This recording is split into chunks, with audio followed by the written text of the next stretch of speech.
Research is showing that blueberries are more and more and more nutritious than we ever thought. They have found that they help in reducing the effects of aging, that they can help reduce your risk of heart disease, and multitudes of other things. And so eating more blueberries is a very good thing. However, eating more blueberries in the form of blueberry pie and high-fat blueberry muffins is not necessarily a good thing. So today I'm going to show you how to use blueberries in a salad with a lot of other vegetables and fruits as well, and look at an alternative method for using them.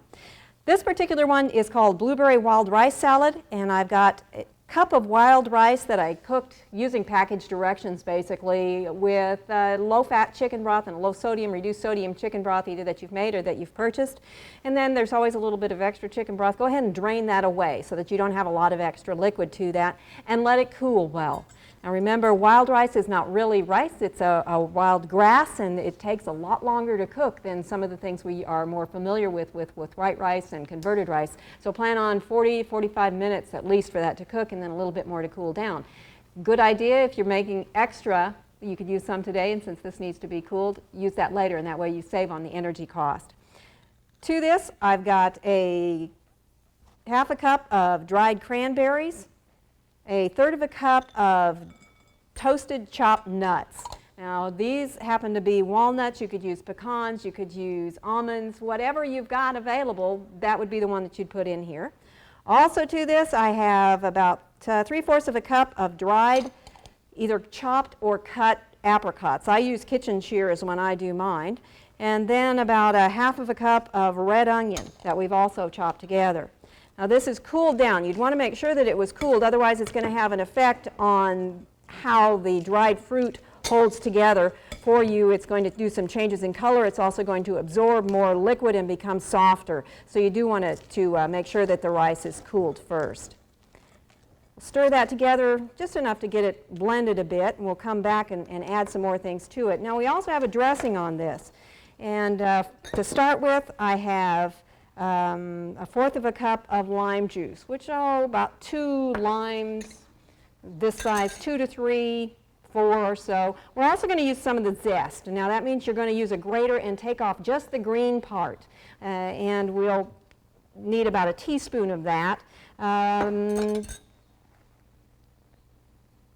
We're going to add 2 tablespoons of honey as our sweetener, so that it's becomes sort of the back to nature kind of sweetening. If you choose, you could substitute a different kind of sweetener for that.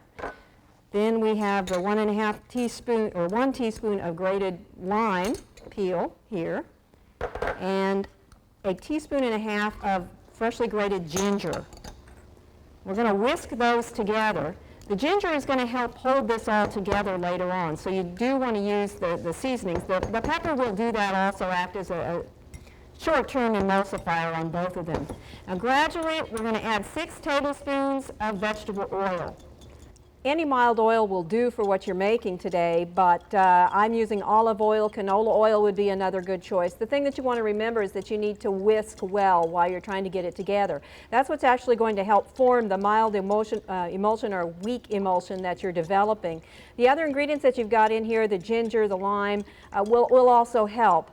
We're using fresh lime juice because right now fresh limes are so inexpensive at the market. I've used fairly small ones today, but even there they were 12 for $1 at the supermarket, and well worth the flavor difference that you pay for when you buy the bottled variety. To this we're also going to add a little bit of salt. It really said salt and pepper to taste, so you may want to add a small amount and then check and see if it brings it up to your satisfaction. I've added a lot of pepper because I think it's better for us in general to add more pepper and get our seasoning from that than the salt. You can see the difference. We do have it well blended enough now that it is holding together, at least temporarily. We'll stir that over the rice mixture and blend that together so that the flavors start to melt through everything. And we're going to do this before we actually put in any blueberries, because the blueberries, of course, are fresh and they're very delicate and will easily get smashed if you have to do a lot of stirring and handling with them. So all you need to do with them to get them ready is rinse them, make sure that stems are removed, and drain them well so that they don't water down the salad. The recipe calls for about a cup of blueberries. Gently stir them in.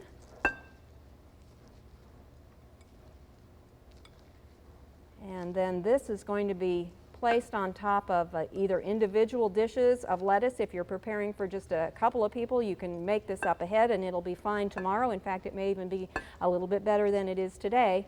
Or if you're serving a lot of people, you can do it as I've done it here and put it on a large platter with a lot of lettuce, and everybody will help themselves. You could also turn this easily into a main dish by folding in a small amount of chicken or pork that you've cut into slivers, either from the grill, again a way to economize and find a new way to use leftover things.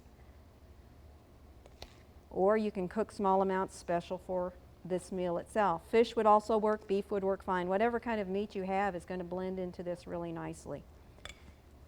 There you have it. Blueberry wild rice salad, a different way to use blueberries than most of us think about, with associating them with something sweet. For Oklahoma Gardening, this is Barbara Brown. We hope you've enjoyed this classic from the Oklahoma Gardening Vault. Remember, even though these tips and techniques are timeless, there's always something new to learn in the world of gardening. By subscribing to both Oklahoma Gardening and OK Gardening Classics, you'll have access to a wealth of gardening knowledge, both classic and contemporary.